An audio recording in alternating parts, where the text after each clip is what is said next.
Welcome back to the Creative Edge podcast. This is our third episode. And in this episode, we are going to be discussing empathy in the age of AI. Today, we are joined by our wonderful guest, Mick. And obviously, I'm joined here by my colleague, Tom. Mick, I wanted to sort of start the episode by getting you to introduce yourself, a little bit about your experience. Yeah, we could do that. Yes. So I'm the creative lead at Boyle Sports at the moment. So started most of my career I've spent it in iGaming really. But interesting field. Never a dull day. I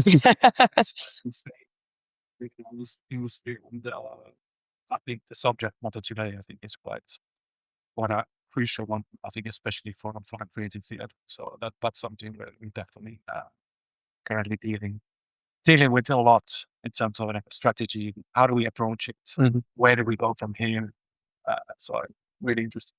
Great. And I'm delighted to have you on. Obviously, you and I have known each other for a couple of years now. Mick was one of my first clients that I brought on board to Dragonfly when I started here a few years back. So delighted to have you here. Great.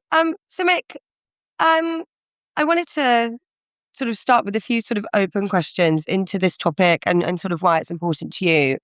Why is this topic in terms of sort of empathy in the age of AI? Why is that so important to you? Well, this is purely from a creative perspective, but I think that's something that's been kind of discussed very widely, within the industry itself as well, but also within my friends who are up in the creative field as well. Basically, I think we're in a kind of crossroads now, in terms of what happens with AI. How do we use it in the best possible way? And we've kind of already seen, the good bits and the bad bits as well in terms of what happens around it. Obviously, you've got multiple kind of directions that you can go with it. You can use it for visual purposes, but also, kind of to also make yourself more productive when it comes to use Claude or ChatGPT, etc., to improve your own life in a way. Of just talking to that AI bot, so to say. Some people have said it's quite a scary time to be for sure. Well, so where do we go from this? Again, more creative purpose, from a creative perspective, so what will die as a result of that? Will junior designers be made completely redundant because AI takes over? Probably not that drastic, but there's a lot of big questions around it. So it's something I think of every day. Really. Yeah, and you've already covered a little bit of it, but do you think that's why this topic is so relevant right now? Is just everyone's talking about it. People are investing in AI, but then they're also, I guess, a bit skeptical and a bit nervous. And do you think that's why it's so relevant, this topic right now?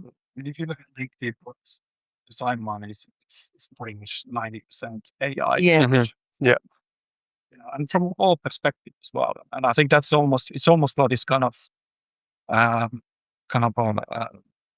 point in the human race's history in a way. It's like where it's such a massive event, really. Yeah. Happens around it, and how do we use it in a way where we don't end up destroying ourselves in the process? But I tend to be more positive about it. I think we can definitely really make things better with it, as long as we think we can contain it. So we keep it in a box. We control it. It's not going to take over our lives. I think that's the key bit. Yeah. I'm smiling because of the conversation that we had this morning about certain tools that probably keep in uncontrollable. Yeah. Can't keep in a sandbox. Yeah, can't keep in a box. Makes its own way out. Mick, I know that you're from conversations that you and I have had in the past, I know that you're part of a lot of networks and you go to a lot of industry talks around different topics, and this has been quite a prevalent topic for you. Particularly in the creative space and when you've been networking with creative leads like yourself, What do you think is sort of most key with this theme within the creative network? So what's going on with AI and remaining human within the creative network that you're in? So I think the key kind of subjects within those discussions there's a few points that come across it, but I think one of the main ones is how do we kind of take back control? How do we put the human element into it? I think that's where the creative industry is changing quite drastically. Where whereby before you might have had, you might have come straight from uni, started as a junior designer and actually learned through that. But in a way, that's going to disappear because a lot of that can be automated through the AI tools. And I think it's almost that kind of again, that's crossroads point where what happens to creators themselves. So a lot of it is also youngsters that have just started are really worried. Yeah. And obviously, those that are proactive, they learn those tools as well. Very proactive, but it's moving so fast. It's very hard to kind of keep up with all the tools that exist there. I mean, personally, I love exploring it all, but I can imagine that it became quite difficult to then. Quite daunting. Yeah, set up that landscapes. Like, where do we go? What tools do we actually put in place, et cetera, et cetera. So it's almost ambivalent. Some people are really scared, but some people are then super excited. But the common point is that how do we create those rules? Yeah. To control it. Absolutely. Which leads us quite nicely onto kind of like the next kind of like subsection of this podcast, which is adopting and buying new AI enabled tech. You seem to be quite a forward thinking, like exploring new tools, that kind of thing. What has been your experience with, first of all, buying, but also implementing new AI enabled tech or software? I think now it's definitely easier because you have these kind of platforms that are coming on the market, which are kind of multi-model platforms. Yeah. You can then choose which particular AI model you use for, I don't know, for visual purposes, for copywriting, etc. Likes of Flora, Weebly. So it's much easier because you can then do everything in one tool. Whereas previously you kind of then experimented and really you just needed to kind of do things with it and see where it goes. But I think that's probably part of the core problem as well, because you're kind of restricted in terms of the limitations of the tool itself. Yeah. And in a way that can sometimes really kind of also then affect the outputs of any kind of creative setups. And would you say those are kind of like the main challenges of enabling new kind of AI tech, or are there other ones that kind of like particularly stick out to you, would you say? The key bit here is that for any company or individual even looking at kind of setting up the tools is to kind of first think about what is the problem you're looking to solve. Yeah, for sure. Than just being that formal. That's all I need to get that, I need to test it, etc. Or someone from leadership saying, go find some AI tool, and you have no idea what to go find. A lot of companies tend to be also fairly ignorant about what's out there, what's possible, etc. So you kind of rely on that AI knowledge that then comes from the very people that are dealing with them. But it's interesting. I was just reading an article yesterday about it's not just FOMO, but it's also it's called FOBO, where it's basically people in the companies themselves are sabotaging the whole AI. No way. Injection into the company, whereby either they're scared for their own positions, in a way they kind of then slowing things down, doing things on purpose in order not to then get to that place where actually you have those AI tools permanently in place. So that is absolutely crazy. Yeah, for sure. Obviously, we've just touched upon the challenges, but I guess what everyone kind of really wants to know as well is like the benefits of it, right? And have there been any particular tools that you've onboarded that have really brought loads of benefits, increased workflows, increased efficiencies, and that kind of stuff? You can shout them out as well. Feel free. Before Yeah. is one. So what that for professional purposes. Obviously, I tend to use it also personally, but not freelance project. But I think a lot of the benefits is also kind of these kind of smaller kind of tools where we can record meetings, transcribe them, get the cool ideas out of them. You don't have to rely on your scribbles. That you can never read back, etc. And also, in terms of kind of personal life as well. Handling your finances, getting some ideas, across everything really. Whether you want to go on holiday, do some research. So that's where AI really is excellent at. Is actually crunching through a lot of data, analyzing that data, and putting into a kind of an adjustable format in a way. And I know, even further expanding from that, people are actually using almost like a therapist. Yeah. Which is, for me, it's a dangerous zone because at the end of the day, it's superficial in terms of what it comes to. Yeah. It's not kind of expected empathy side of things. Yeah. It's really fairly empty empathy. It's empty calories. What comes back from them, they're always, AI is always nice to you. There's never that kind of abrasion.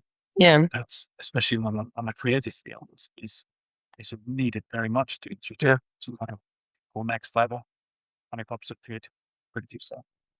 And do you think there's been whenever you've tried to going back to kind of implementing new tools again, do you think there's been pushback internally for implementation? Is there any any particular group of people that have been actually I'm pretty scared of this, I don't want to implement it, I'm used to my own ways kind of thing?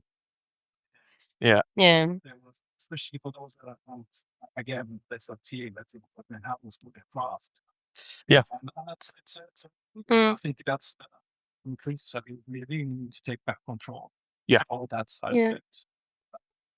I have interest, sorry, and I just wanted to quickly ask while we're on that note. We obviously worked together when you were at Rank Group. That was pretty early on into AI, and how did that get the adoption, and how did you find that implemented? For ChatGPT, Yeah. how small see, but it was very, very kind of simple. Yeah. It was literally like a cat and a full moon behind the cat, and it would take 5 minutes, and it ended up with some weird stuff. That was the early days, but it really, once ChatGPT came along, it just the whole sea exploded. Yeah. I think it's quite nice to see the evolution of it. I think perfect example is Will Smith eating spaghetti. You've seen it, so That's not No, I haven't. it's into the video side of things. There's the whole evolution. Okay, yeah. Will Smith eating spaghetti, it just looks really weird. Mhm. And then you see every 6 months or so, there's an tool. Now, the latest ones literally is You just can't tell. Yeah. Madness. Which is actually what we're going to touch upon later in the podcast about being able to. Yes, yeah. What I'm going to have for dinner actually. And Will Smith. Just touching about how we're able to tell or not tell what AI is anymore, kind of thing. But kind of last question in terms of the tooling aspect. I can imagine the experience of bringing in AI tooling differs from use case to use case, right? Is it there to actually replace a function? Is it there to replace someone's job or to make someone's job easier, more effective? You touched upon kind of people being scared sometimes about AI taking their jobs maybe or replacing them. What would you say to those people that are, I don't know, scared of AI replacing them in some capacity? AI strategy to place it in general. And I think AI should always be an accelerator. Yeah, for sure. Yeah. They should serve you.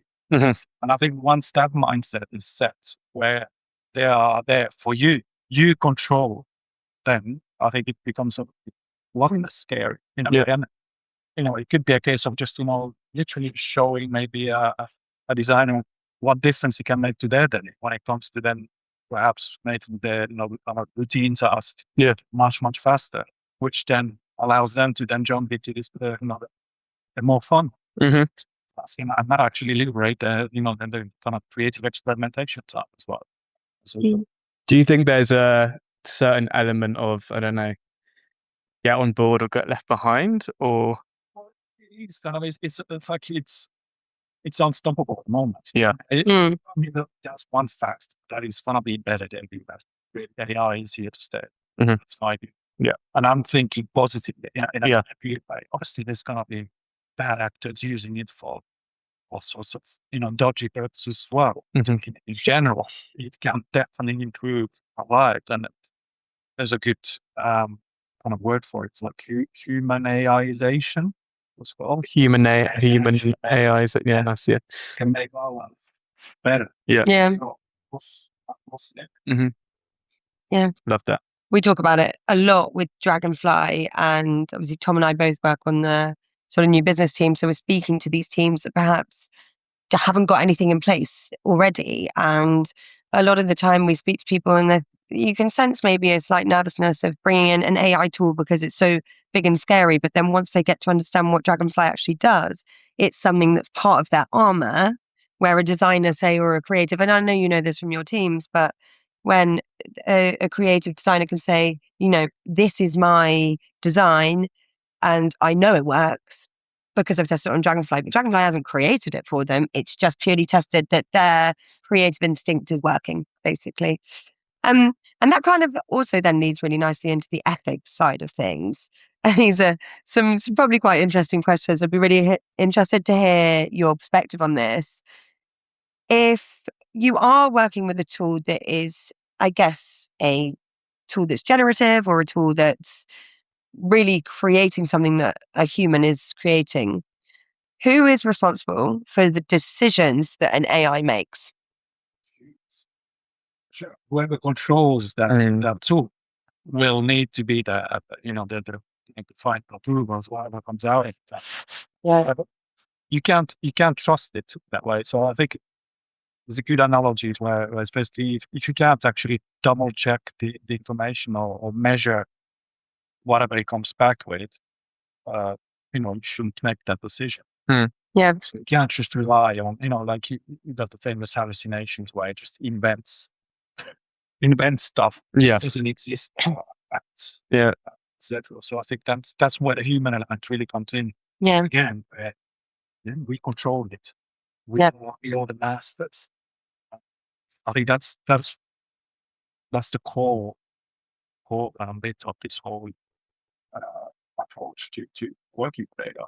Absolutely. I think also it's like, should it have limits? Yes, we've already sort of answered that. And yeah. Yeah. So I think, especially with iGaming, like the compliance side is extremely important for us as well. So that's Yeah. taking account very much in everything we do. But yeah, so I think you can't just blindly trust. Let it go. What should I do? Yeah. Yeah.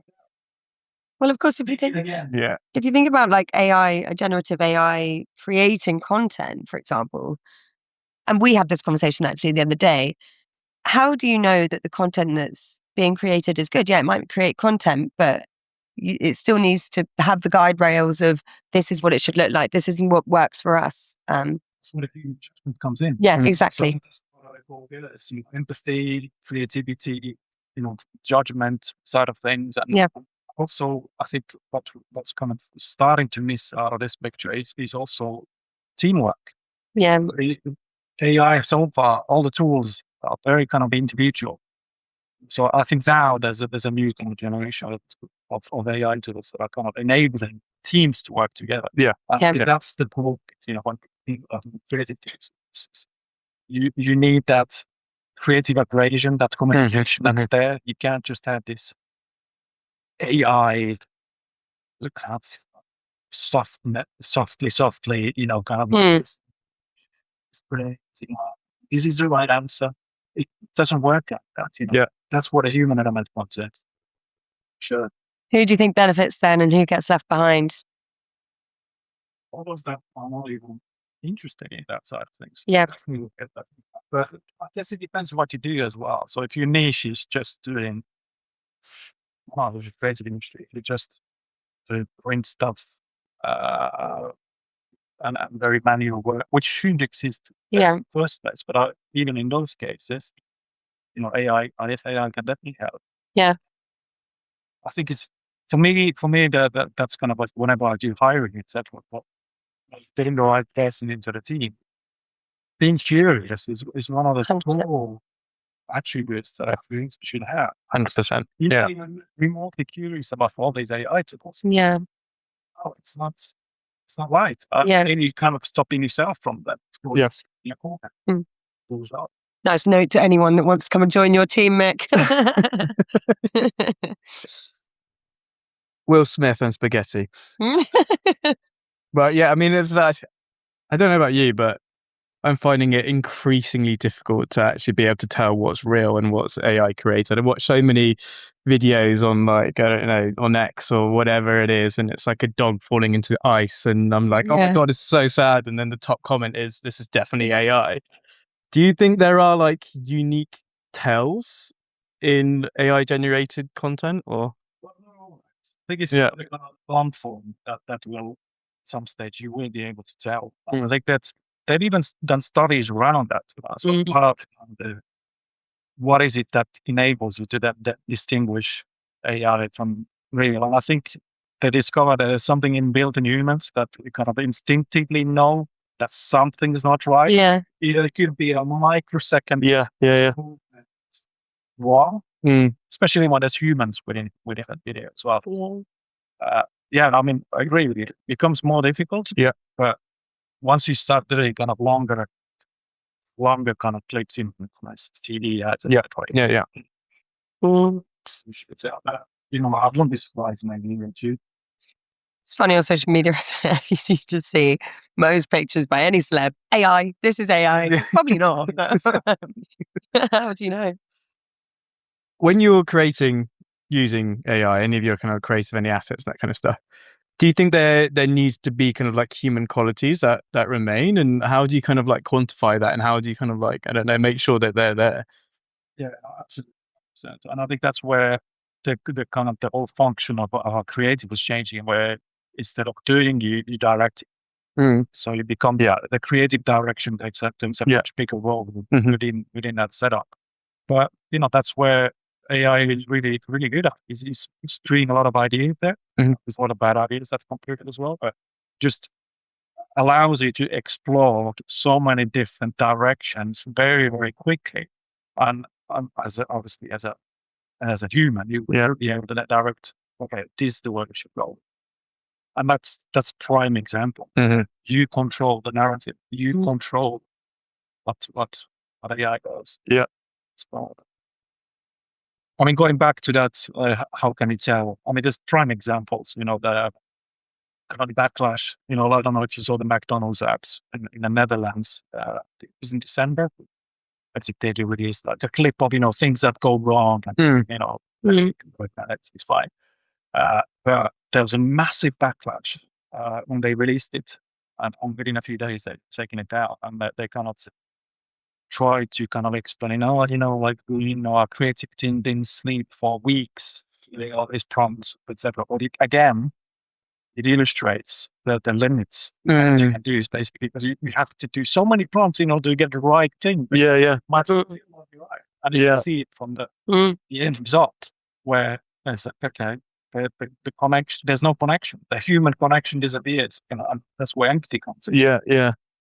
Do you think people aren't ready then to see kind of like, I don't know, creative or especially kind of like adverts that are AI generated? Or as such, I think it's just whenever it's blatant. Okay. When you're trying to not look at all the point. So they weren't apologetic about it. They said, "Listen, we'll keep on doing it."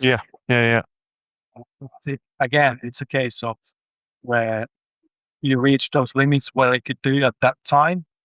And you can see it from the result. The Coca-Cola piece was analyzed to death. Every millisecond, I said, this doesn't look right. The perspective is in a good place. Rightly so. If you're gonna go through all that effort, get it right. Do it. Do you think, going back to the empathy piece again, do you think like being over reliant on AI can make humans less empathetic over time? I mean, for me, empathy, it's not something born with. I think it's Yeah. It's like muscle.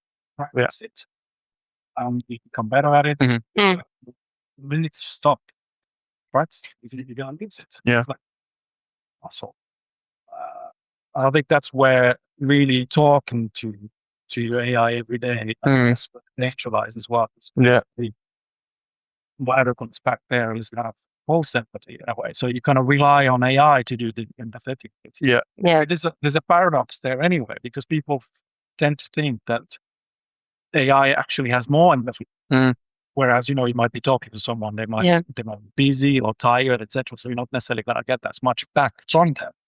Whereas, AI 24/7, they're always going to be nice. Yeah. But at the same time, the more you do that, the more you're reliant on AI and taking over the empathy bit. And that to me is a big no-no. Yeah. Humanize.